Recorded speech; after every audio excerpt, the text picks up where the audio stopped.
Live from the BDN Studios, it's Bang and Dang. That's awesome. If you don't like that, then You ain't black.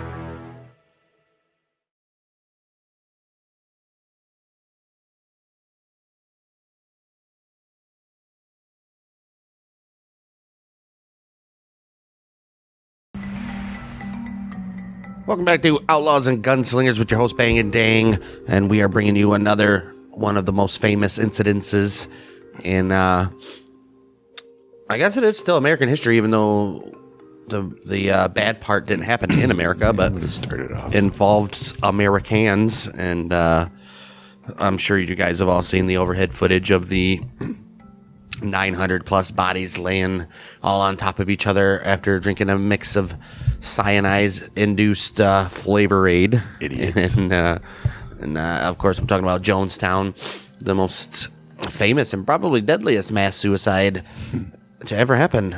Ridiculous. People, how do people get this brainwashed, and what the hell happened leading up to it? This is what we do here. Obviously, you guys are going to hear it all from the background all the way up to the end and the aftermath, as we usually do. It's a very, very, very, very long story, which is probably going to be two parts. So make sure you listen to part two, people. Yeah, People's Temple was the formal name of it. Formed in Indianapolis, Indiana, in 1955. Had roots in teaching. Its roots in teaching shared more with Christian revival movements rather than Marxism, but they claimed to be Marxists. And it purported to practice what it called apostolic socialism. Well, there's a word that you don't want to hear already. Right. That explains everything about to happen. In doing so, the temple preached that those who remained drugged with the opiate of religion had to be brought to an enlightenment, which was socialism, apparently. Jim Jones founded the religion in 1955. It said that this guy has a fascination with Stalin, right, Karl Marx, Mao Zedong, Mahatma Gandhi, and Adolf Hitler from a young age. How does he have all those, and then he puts Gandhi in the middle? Gandhi. Right. That is believed to be the reasoning with the obsession with wanting to create a total control society, which, I don't know, did Gandhi want to do that? I'm not sure that he wanted to control people, but... So, yeah, he visits Guyana in the early 60s, which was then a British colony, while on his way to establishing a short-lived temple mission in Brazil. After he received considerable criticism in Indiana for his integrationist views, the temple moved to Redwood Valley, California in 1965. In the early 70s, the temple opened other branches in L.A. and San Francisco and would eventually move its headquarters to San Francisco. Anytime you're getting criticized for doing something, move to California. And later, San Francisco. Right, because you're going to be praised there. Jeez. With the move to San Francisco came increasing With the move to San Francisco came increasingly political involvement by the temple. Sorry, guys, my voice. I was freaking singing it up last night. I can karaoke, guys. Oh, Don't do that. And go home to a dry house. With the move to San Francisco came increasingly political involvement by the temple and the high levels of approval they received from the local government. After the group's participation proved instrumental in the election of the mayor, George Moscone in 1975. Moscone appointed Jones as the chairman of the San Francisco Housing Authority Commission. Oh, jeez. Jones enjoyed public support and contact with some of the highest level politicians in the United States of America. Jones met with vice presidential candidate Walter Mondale and First Lady Rosalind Carter. Oh, good for him. Right. Guests at a large 1976 testimonial dinner for Jones included California Governor Jerry Brown, Lieutenant Governor Mervyn.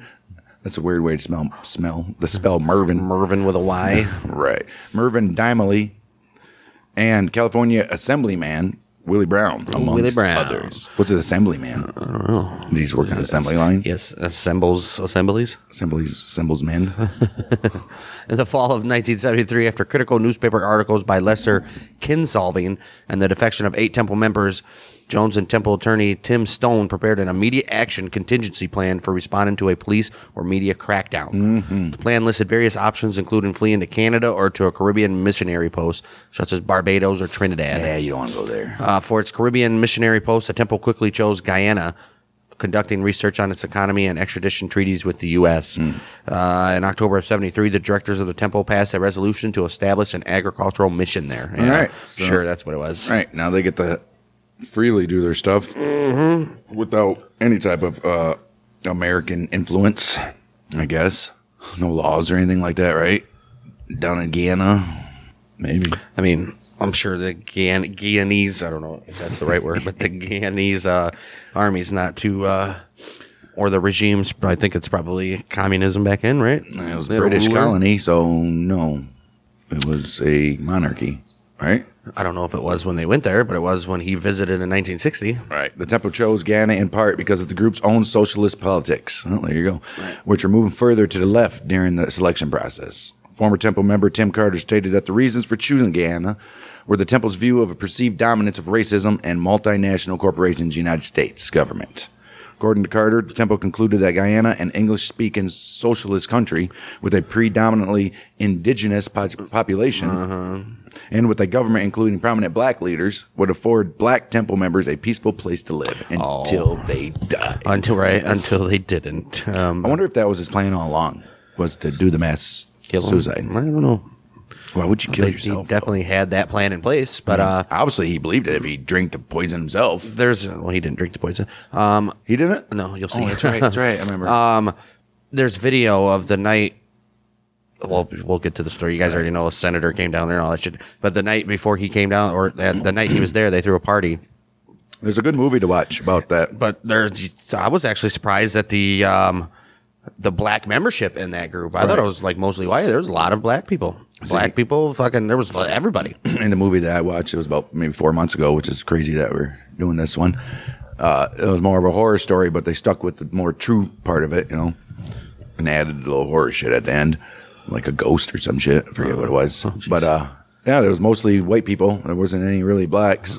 And the senator part, and they showed all that good stuff. So, yeah. Later, Guyanese. Hey, I was right. Hey. Guyanese Prime Minister Forbes Burnham said that Jones may have wanted to use his cooperatives as the basis for the establishment of socialism, and maybe his idea of setting up a commune meshed with that. Right. Who names their kid Forbes? Right. Doesn't Forbes mean like... I don't even know. It's like the Forbes magazine where everybody had cover rich people stuff. So maybe it's one of those things. Forbes top 100 or whatever. Jones also thought that Guyana was small, poor, and independent enough for him to easily obtain influence and official protection. Right. Like Jones, take it over, basically. Or do whatever the hell he wants without getting in trouble. Jones was skillful in presenting the Guyanese government the benefits of allowing the People's Temple agricultural project to settle within its borders. One of the main tactics was to speak of the advantages of their American presence near Guyana's disputed border with Venezuela. This idea seemed promising to the Burnham government, who feared attack from Venezuela. I can see that. Venezuela, even back then, I think was still backed by USSR, right? I'm pretty sure, yeah. 1974, after traveling to an area of northwestern Guyana with Guyanese officials, Jones and the temple negotiated a lease 3,800 acres of land in the jungle located 150 miles west of the Guyanese capital of Georgetown. That's definitely British. The site was isolated and had soil of low fertility, even the Guyanese standards. So you really couldn't do nothing there. And they wanted to grow all their shit. It was an agricultural mission, supposedly. Their nearest body of water was 7 miles. Whoa. On muddy roads. So you weren't driving down them some bitch unless you had a monster 4-wheel drive. Jonestown location stood not far from Guyana's disputed border with Venezuela. Guyanese officials hoped the presence of American citizens would deter a military incursion. Right. Insurgent. Right? Incursion. Which is true. Venezuela's not going to go and take out American people, and then especially 1,000 of them. If there's like 8, be afraid the fucking America's going to have to get involved now. Right. You take out 1,000 American people, then they're going to have to do something. As 500 members began the construction of Jonestown, the temple encouraged more to relocate to the settlement. Jones saw Jonestown as both a socialist paradise and a sanctuary for media scrutiny. It was a utopia, supposedly. In 1976, Guyana finally approved the lease it had negotiated all the way back since 1974 with the temple for the over 3,000 acres in northwest Guyana on which Jonestown was located. Right. In 1974, Guyanese officials granted the temple permission to import certain items duty-free. Later payoffs helped safeguard shipments of firearms and drugs through Guyanese customs. Right. Right. Well, what the hell is the temple has to do with firearms and drugs? They need the firearms, obviously. They ain't letting nobody leave. Plus, they have their drugs. I guess they got to drug them. Yeah, we'll see. Right. They're yeah, they had like a small little freaking military, not military, but like a little regiment thing that they had there. So Plus, Jones had to make money somehow, so he had to figure drug trafficking into Guyana or something, I guess. Jones reached an agreement to guarantee that Guyana would permit temple members mass migration. To do so, he stated that they were skilled and progressive, showed off an envelope he claimed contained $500,000, and stated that he would invest most of the group's assets in Guyana.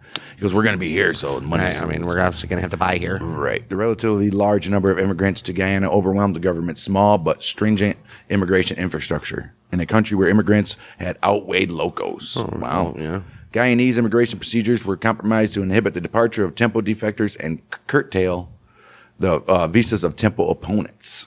Yeah. So basically, once you go there, Right. you're not getting out. Right. Even through. And if you don't support the temple or something, you're not getting in. Jonestown was held up as a benevolent communist community, with Jones stating, "I believe we're the purest communists there are."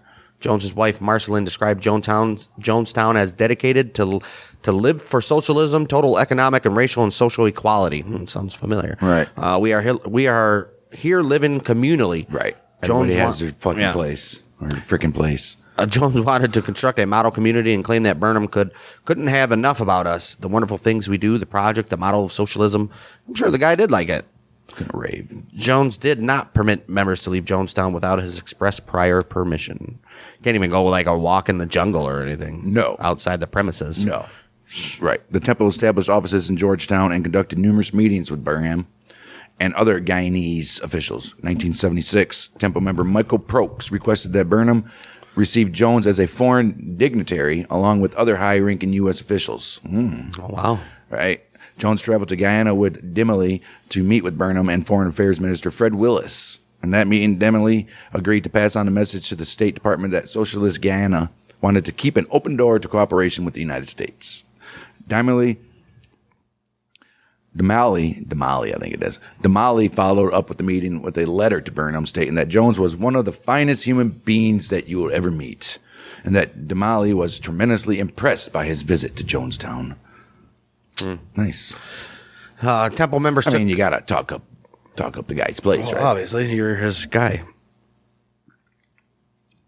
Plus, you gotta sell Burnham on, the whole You guys got to have us here. right. Which obviously it worked. Temple members took pains to stress their loyalty to Burnham's Public National Congress Party. One Temple member, Paula Adams, was involved in a romantic relationship with Guyana's ambassador to the U.S., Lawrence Bonnie Mann. Lawrence with a U. Right. Jones bragged about other female Temple members he referred to as public relations women, giving all for the cause in Jonestown, whoring them out. It's already freaking corruption going on. Viola Burnham, the wife of the prime minister, was also a strong advocate of the temple. Of course she was. Later, Burnham stated that Guyana allowed the temple to operate in the manner it did on the references of Moscone, Mondale, and Rosalind Carter. Burnham also said that when Deputy Minister Ptolemy Reed traveled to Washington, D.C. in September of 1977 to sign the Panama Canal treaties, Mondale asked him, "How's Jim?" which indicated to Reed that Mondale had a personal interest in Jones' well-being. He probably did. He rubbed elbows with them all in California. So Jimmy Carter is known to be one of the few presidents that had no corruption or anything. But he also sucked. He also sucked, but his wife is full of corruption, obviously, I guess. Didn't know that. Summer 1977. Jones and several hundred temple members moved to Jonestown to escape building pressure from San Francisco media investigations.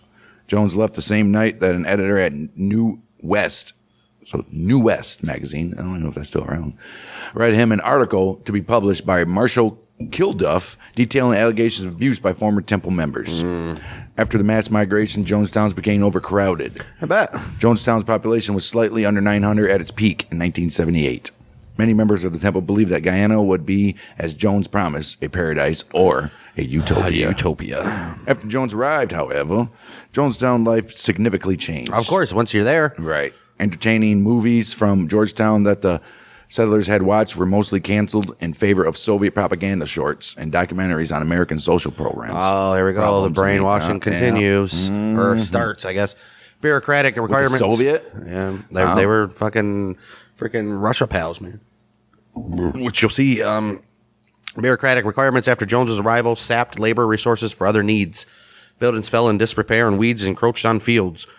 School study and nighttime lectures for adults turned to Jones' discussions about revolution and enemies, with lessons focusing on Soviet alliances, Jones's crises, and the purported mercenaries sent by Tim Stone, who had defected from the temple and turned against the group. Right. For the first several months, temple members would work 6 days a week from approximately 6:30 a.m. to 6 p.m.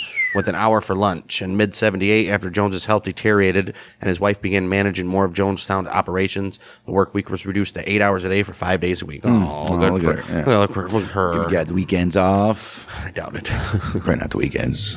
I'll give you a day here and there. How about that? After the days, I think when you're in a jungle in the middle of nowhere, do weekends really matter anyways? right. I mean, what are you doing? They probably didn't even take those 2 days off. After the day's work ended, temple members would attend several hours of activities in the pavilion, including classes in socialism. Jeez. Jones compared this schedule to North Korean system of 8 hours of daily work followed by 8 hours of study. Oh, my. This also comported with the temple's practice of gradually subjecting its followers to sophisticated mind control and behavior modifications. We've heard that recently in the past couple of years. Techniques borrowed from Kim Il-sung's Korea and Mao Zedong's China. Jones would often read news and commentary, including items from Radio Moscow and Radio Havana, and was known to side with the Soviets over the Chinese during the Sino-Soviet split. Yeah, you might as well. This right? guy is Soviets. all Russia, dude. All Russia. USSR at the time. Right. Discussion around current events often took the form of Jones interrogating individual followers about the implications of subtext of a given news item, or delivering lengthy and often confused monologues on how to read certain events. In addition to Soviet documentaries, political thrillers such as The Parallax View, The Day of the Jackal, State of Siege, and Z were repeatedly screened and minutely analyzed by Jones. Okay. Oh, could you imagine that? Pauses it every 5 seconds. You see what he said there? Right. Rewind it. And Right. listen closely. Recordings of commune meetings show how livid and frustrated Jones would get when anyone did not find the films interesting or did not understand the message Jones was placing upon them. I mean, This dude's... if he's preaching, you got to be like, people got to love you and stuff. You can't force it on them and get pissed off because they're not understanding it, right? Jeez, so terrible guy. This guy quickly turned into a dictator. Right. No films or recorded TV were shown on the commune social circuit system, no matter how innocuous or seemingly politically neutral, could be viewed without a temple staffer present to interpret the material for the viewers. Now, this is what it really means. Right. You see how they're trying to brainwash you here? This invariably meant damning criticisms of perceived capitalist propaganda in Western material and glowing praise for highlighting of Marxist and Leninist messages and material from communist nations. So, like, you see, they try to say it's bad, but look at really what's going on. This is how it's really supposed to be. They're just lying to you. Right. And don't these people know, too, that there's never been a successful socialist country? Well, not at this point. It's only the 70s. And there still isn't. USSR was still going. Communist is different. Of course, it's going to be successful communist. USSR was socialism. But it was United more, Socialist, right, whatever. But it was more communist than Eh. leaning towards that way. People are just dumb, man. Jones recorded reading of the news were part of the constant broadcast over Jonestown's tower speakers, such that all members could hear throughout the day and night. Oh, that's ridiculous. What's that? That sounds like Korea right there, isn't it? Right. Jeez. Jones's news readings usually portrayed the U.S. as a capitalist and imperialist villain, with casting socialist leaders such as Kim Il-sung, Robert Mugabe, and Joseph Stalin in a positive light. Right. Jonestown's primary means of communication with the outside world was the shortwave radio. All voice communications with San Francisco and Georgetown were transmitted using this radio, from mundane supply orders to confidential temple business. Okay. The FCC cited the temple for technical violations and for using amateur frequencies for commercial purposes. Ooh. Because shortwave radio was Jonestown's only effective means of non-postal communication, the temple felt the FCC's threats to revoke its operators' licenses threatened Jonestown's existence. Well, of course it did. Well, right, still, but you can't use personal radio waves for commercial purposes, apparently. It has to be all legit, so everybody knows what's going on. Exactly. Because it stood on poor soil, Jonestown was not self-sufficient and had to import large quantities of commodities such as wheat. Jeez. Temple members, why would you pick such a terrible land? Temple members lived in small communal houses, some with walls woven from truly palm and ate meals that reportedly consist of nothing more some days than rice, beans, and greens, and occasionally some meat, some sauce, and eggs. Jeez. Well, they couldn't bring down chickens or anything. Come on. Despite having access to an estimated $26 million by late 1978. Holy shit. Jones also lived in a tiny communal house, though fewer people lived there than on other communal houses. His house reportedly held a small refrigerator containing, at times, eggs, meat, fruit, salads, and soft drinks. Medical problems such as severe diarrhea and high fever struck half the community in February 1978. Of course it did. I mean, they probably didn't have no clean water. I'm sure. They're lucky they didn't get an outbreak of like cholera or something. That shit's sickening. Although Jonestown contained no dedicated prison and no form of capital punishment, various forms of punishment were used against members considered to have serious disciplinary problems. Methods included imprisonment in a 6x4 by 3 foot plywood box. Oh, wow. And forcing children to spend a night at the bottom of a well, sometimes upside down. Upside down? Jeez. This torture hole, along with beatings, became the subject of rumor among local Guyanese. So even the locals are like, these guys will hang their kids by their ankles. You don't want to go there. For some members who attempted to escape, drugs such as thorazine, sodium pentothal, chloral hydrate, Demerol, and Valium were administered in an extended care unit. Jeez, They weren't letting them guys go all there to nowhere. keep them sedated and Wow. Armed guards patrolled the area day and night to enforce Jonestown's rules. How are these people not like? Right. But at the same time, they're spinning it as we need these guys with guns in case anybody tries to come in. Exactly. Yeah, we need them here. Children were generally surrendered to communal care, and at times were only allowed to see their biological parents briefly at night. Jeez. Jones was called father or dad by both adults and children. The community had a nursery at which 33 infants were born. For a year, it appears the commune was run primarily through Social Security checks received by members. Up to $65,000 monthly welfare payments from U.S. government agencies to Jonestown residents were signed over to the temple. Jeez. And this dude has $27 million in the bank. Right. In 1978, officials from the U.S. Embassy in Georgetown interviewed Social Security recipients on multiple occasions to make sure they were not being held against their will. None of the 75 people interviewed by the embassy stated that they were being held captive or forced to sign over their welfare checks or even wanted to leave. African Americans made up approximately 70% of Jonestown's population. Wow. 45% of Jonestown residents were black women. We had 460 black females, 231 black males, 691 total. White females, 108 males, 246 total. Mixed, we had 27 female, 12 male, 39 total. Other, I don't know what that means. It's 13 females, 10 males, 23 total, 999 total people. They couldn't just add one more, like give us an even 1,000 or something. Yeah, I was surprised when I watched that video. I was like, and those were all Americans too, so it was weird. It's weird that it was mostly women too. Well, I mean, who's going to be more easy to brainwash? No offense, women out there, but you're going to brainwash them, and the husband's going to get brainwashed by the wife, and then down you go. Down you go. Jones made frequent addresses to temple members regarding Jonestown's safety, including statements that the CIA and other intelligence agencies were conspiring with capitalist pigs to destroy the settlement and harm its inhabitants. And that's why, you see, we have to have these armed guards. Right. After they don't want to help you. They just want to shut us down and lock us up. They don't understand what we're doing here. Right. After work, when purported emergencies arose, the temple sometimes conducted what Jones referred to as white nights. During such events, Jones would sometimes give the Jonestown's members 4 options: attempt to flee to the Soviet Union, commit revolutionary suicide, stay in Jonestown and fight the purported attackers, or flee in the jungle. First of all, how in the hell are they going to get to the Soviet Union? Right. Hey, man, let's just sail. Right. And I'm definitely not committing revolutionary suicide. And I might take my chances in the jungle, though. Jones was known to regularly study Adolf Hitler and Father Divine to learn to manipulate members of the cult. Who's Father Divine? Oh, either or. I guess I wouldn't want to be running through a jungle, though. What the hell are you going to do in there? I mean, I guess you're going to die one of the ways. Right, and you're basically living in the jungle over there, so I'm sure you can handle yourself. Divine told Jones personally to find an enemy and to make sure they know who the enemy is, as it will unify these in the group and make them subservient to him. Oh, yeah. Got to have that one enemy everybody hates. On at least 2 occasions during White Nights after a revolutionary suicide vote was reached, a simulated mass suicide was rehearsed. Temple defector Deborah Layton described the event in an affidavit. Everyone, including the children, was told to line up. As we passed through the line, we were given a small glass of red liquid to drink.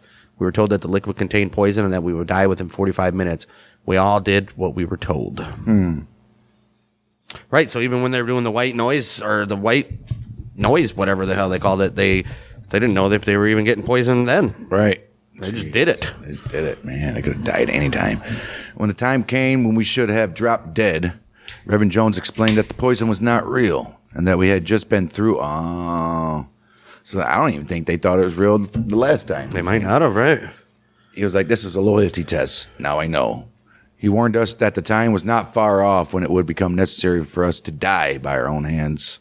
The temple had received monthly half-pound shipments of cyanide since 1976 after Jones obtained a jeweler's license to buy the chemical, reportedly to clean gold, obviously. 1978, May, a temple doctor wrote a memo to Jones asking permission to test cyanide on Jonestown's pigs as their metabolism was close to that of a human. Okay. Yeah, but they need their pigs, right? Well, Can you still eat a pig after it? I doubt it, but test a couple, see how long it took to take effect. Right. In September 1977, former temple members Tim and Grace Stone battled in a Georgetown court to produce an order for the temple to show cause why a final order should not be issued returning their 5-year-old son, John. So these two aren't even a part of it no more, and they still got their son in there. Like, Right. what the hell? How does that even happen? I wonder how they let him go. Did they let him go? Well, they were in America before these guys left. Oh, yeah. All right. A few days later, a second order was issued for John to be taken into protective custody by authorities. For the fear of being held in contempt of orders caused Jones to set up a false sniper attack upon himself and begin his first series of White Nights called the 6-Day Siege. Uh-oh. During the siege, Jones spoke to temple members about attacks from outsiders and had them surround Jonestown with guns and machetes. Right. I mean, they're trying to take our boy, one of our own members. I mean, even though it's not, it's their kid, but... Right. Jeez, dude. The rallies took an almost surreal tone as black activists Angela Davis and Huey Newton communicated via radio telephone to the Jonestown crowd, urging them to hold strong against the conspiracy. Jones made radio broadcast saying, "We will die unless we are granted freedom from harassment and asylum." Deputy Minister Reed finally assured Marcelin Jones that Guyana Defense Force would not invade Jonestown. After the 6-day siege, Jones no longer believed the Guyanese could be trusted. He directed temple members to write to over a dozen foreign governments inquiring about immigration policies relevant to another exodus by the temple. He also wrote to the State Department inquiring about North Korea and Albania, then enduring the Sino-Albanian split. Dang, so this dude's about ready to pack up and leave again? Yeah, he wants to go. He should have went over there in the fucking first place. Right. I don't know why he would go to, I guess. In Georgetown, the People's Temple conducted frequent meetings with the embassies of Soviet Union, North Korea, Yugoslavia, and Cuba. Negotiations with the Soviet embassy included extensive discussions of possible resettlement there. Okay. The temple produced memoranda discussing potential places within the USSR in which they might settle. How about nowhere? Right. Sharon Amos, Michael Prokes, Matthew Blunt, Timothy Reagan, and other temple members took active roles in the Guyana-Korea Friendship Society, which sponsored 2 seminars on the revolutionary concepts of Kim Il-sung. In April 1978, a high-ranking correspondent of Soviet news agency TASS and his wife visited Jim Jones. Although Jones, his executive partners, and congregation voiced their thoughts about moving their operation to the Soviet Union, Jones had a change of heart. Oh, didn't want to go there anymore. Right. He has stated that he preferred to stay with the Guyanese borders because of the sovereignty it afforded them. Right, because when you go to USSR and those Right. countries, they ain't giving you the freedom like they are here. He's like, we're kind of safe here, more safe here than we're going to be anywhere else. 2nd of October, 1978. Fyodor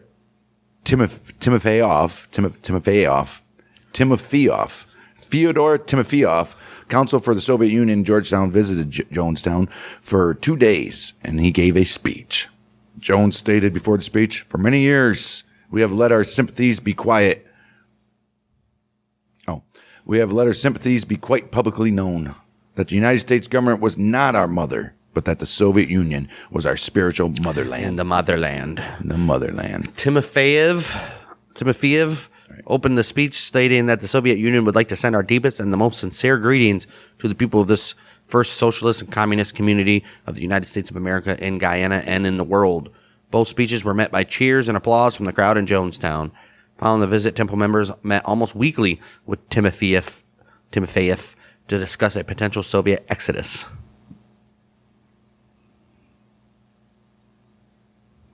Like a Russian territory or something? Right. I'm assuming. Go there and set up your little village here. Meanwhile, late 1977, early 1978, Tim and Grace Stowen participated in meetings with other relatives of Jonestown's residents at the home of Jeannie Mills, another temple defector. Together, they called themselves the Concerned Relatives. Tim Stowen engaged in letter-writing campaigns to the United States Secretary of State and the Guyanese government and traveled to Washington, D.C. to attempt to begin an investigation. By January 1978, Stowen wrote a white paper to Congress detailing his grievances and requesting that the congressman write to Prime Minister Burnham. 91 congressmen wrote such letters, including Congressman Leo Ryan. Okay, Jeez. so now we're getting some attention here from the government. 91 wrote letters. Right. Yeah, they were on their ass. Yeah. On February 17th, 1978, Jones submitted to an interview with San Francisco Examiner reporter Tim Reiterman. Reiterman's subsequent story about the Stowen custody battle prompted the immediate threat of a lawsuit by the temple. The repercussions were devastating for the temple's reputation and made most former supporters more suspicious of the temple's claims that it was the victim of a rightist vendetta. Okay. Still, others remained loyal. On the day after Reiterman's article was published, Harvey Milk, a member of the San Francisco Board of Supervisors who was supported by the temple, wrote a letter to President Jimmy Carter defending Jones as a man of the highest character. Of course he did. And stating that temple defectors were trying to damage Reverend Jones's reputation with apparent bold-faced lies. April 11, 1978, the Concerned Relatives distributed a packet of documents, including letters and affidavits, that they titled An Accusation of Human Rights Violations by Reverend James Warren Jones to the People's Temple, members of the press and member of the Congress. They all got that. In June 1978, Layton provided the group with a further affidavit detailing alleged crimes by the temple and substandard living conditions in Jonestown.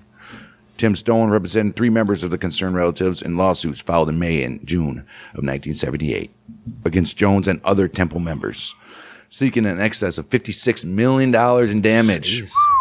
The temple, represented by Charles R. Gary, filed a suit against Stowen on July 10th, 1978, seeking $150 million in damages. For what? You know, all right? Oh, they're double that. Defamation of character and running our name through the mud, pretty much? Could be, yeah. Right. During the summer of 1978, Jones sought the legal services of Mark Lane and Donald Freed, both Kennedy assassination conspiracy theorists, to help make the case of a grand conspiracy by U.S. intelligence agencies against the temple. Uh-oh. Jones told Lane he wanted to pull an Elridge Cleaver to return to the U.S. after repairing his reputation. Who's Elridge Cleaver? Right. What do you do? Has to be somebody that was disgraced and came back. Like a Julian Assange or Stoughton? Oh, leader of the Black Panther Party. I see. Leroy. Oh, Leroy. What was his name? Cleavage. Leroy Elridge Cleaver. Cleaver, yeah. In September 78, Lane spoke to the residents of Jonestown, providing support for Jones's theories and comparing him to famed civil rights movement leader John Martin Luther King Jr. Wow. Yeah. Lane then held press conferences stating that none of the charges against the temple are accurate or true, and that there was a massive conspiracy against the temple by intelligent organizations, naming the CIA, the FBI, and even the United States Post Office. Wow. The Postmaster General. Yeah, Postmaster General. On this. Right. Though Lane represented himself as a disinterested Postmaster General. Though Lane represented himself as a disinterested party, Jones was actually paying him $6,000 a month. No shit. To generate these theories. Well, Jones's health significantly declined in Jonestown. I mean, I'm sure everybody's did. Yeah. In 1978, Jones was informed of a possible lung infection, upon which he announced to his followers that he in fact had lung cancer, a ploy to foster sympathy and strengthen support within the community. Right. Jones was said to abuse an injectable Valium quaaludes, stimulants, and barbiturates. Oh, this dude was high. Yeah, always. Wow. Audio, has probably made his ramblings even more weird. And He knew he was dying, so he's like, he's not even dying. Screw these guys. He just had a lung infection. He told his people that he had lung cancer. His health's declining. Well, I guess. Audio tapes of 1978 meetings within Jonestown attest to Jones' decline in physical condition, with the commune leader complaining of high blood pressure, which he had since the early 50s, small strokes, and weight loss of 30 to 40 pounds in the last 2 weeks of Jonestown, temporary blindness, convulsions, and in late October to early November of 1978, while he was ill in his cabin, grotesque swelling of the extremities. Ugh, grotesque. Right. That means it was like his hands were like 3 times the size or some shit. Yeah. Jeez. Wow. Jones often mentioned chronic insomnia. He would often say he went 4 to 3. Sometimes four, sometimes even 3. Man. He often says he went 3 to 4 days without any rest at all. During meetings and public addresses, which once sharp speaking voice often sounded slurred. Words ran together or were tripped over. That's because he was on drugs. Sound like Nancy Pelosi. Right. Jones would occasionally not finish sentences like Joe Biden, even when reading typed reports over the commune's PA system. Jeez. Reiterman was surprised by the severe deterioration of Jones's health when he saw him in Jonestown on the 17th of November, 1978. After covering Jones for 18 months for the Examiner, Reiterman thought it was shocking to see his glazed eyes and festering paranoia face to face, to realize that nearly 1,000 lives, ours included, were in his hands. 25th Amendment now. Right. Get him out of there. Right. Leo Ryan, here we go, who represented California's 11th congressional district, announced that he would visit Jonestown. Ryan was friends with the father of Bob Houston, a Temple member in California whose mutilated body was found near the train tracks on October 5th, 1976, 3 days after a taped telephone conversation with Houston's ex-wife, in which leaving the temple was discussed. Uh-oh. Oh, geez.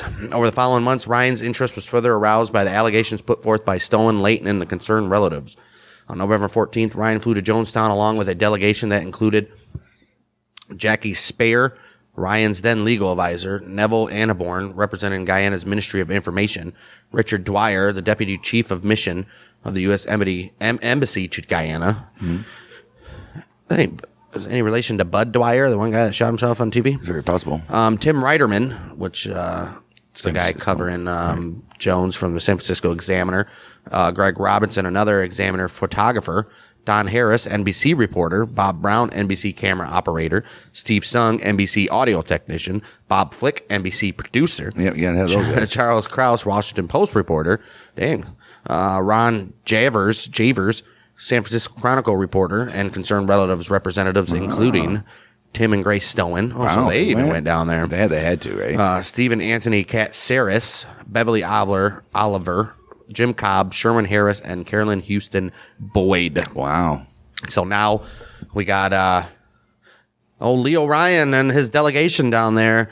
And we got reporters on both sides of the United States. Yep. We got NBC there. Well, there's going to be a major expose on these guys coming up. They were ready for ratings and all that shit. Well, what they didn't know, they were about to get the ratings for sure. Right. This is when Jim Jones is about to become very, very paranoid. Very, very paranoid. And these next 24 to 27 hours are what everybody remembers from this stuff. So we're going to leave it right there on the sort of, not a cliffhanger, but a cliffhanger. Leo Ryan's officially in Jonestown, and we'll get to his conversations and his dealings there. The defectors finally admitting that they want to leave, and then the shootings, and then the obviously mass suicide that took place and the aftermath. That would be all part 2, but that was part 1. All the background you ever needed to know about Jonestown and what the hell was going on there, and I think we painted a pretty clear picture of what kind of people Jim Jones and his people are manipulating, studying any communist, socialist person that he can. Everything. And lots of brainwashing, mind control going on in here. And people are like, how do people get like that? I mean, when you're working or 16 hours a day, pretty much, and all over the speakers, all you hear is the same propaganda shit spewed day on, day out. I mean, people are going to start malnourished, right? I mean, drugged apparently, and everything. So it's just a bad situation, man.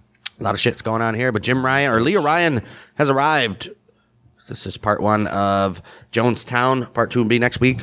If you guys are interested in... And Ryan should never went. Well, he had good intentions. All right. If you guys are interested in the American Civil War, we do another podcast over on the Bang and Dang, or the Bang Dang Network, called The Battles of the American Civil War. We're about 4 months into the first year of the Civil War right now. You go check that out. And Couple major battles. Couple major battles going on already. We already did Bull Run. And we're rounding out 1861, headed into pretty active 1862 with double the battles of 1861 coming up. So we got a lot of stuff happening, and that's over on the Bang Dang Network. And you can go check out all the other podcasts over there. And we'll be back next week for Jonestown Part 2. We are the Mouth of Michiganders.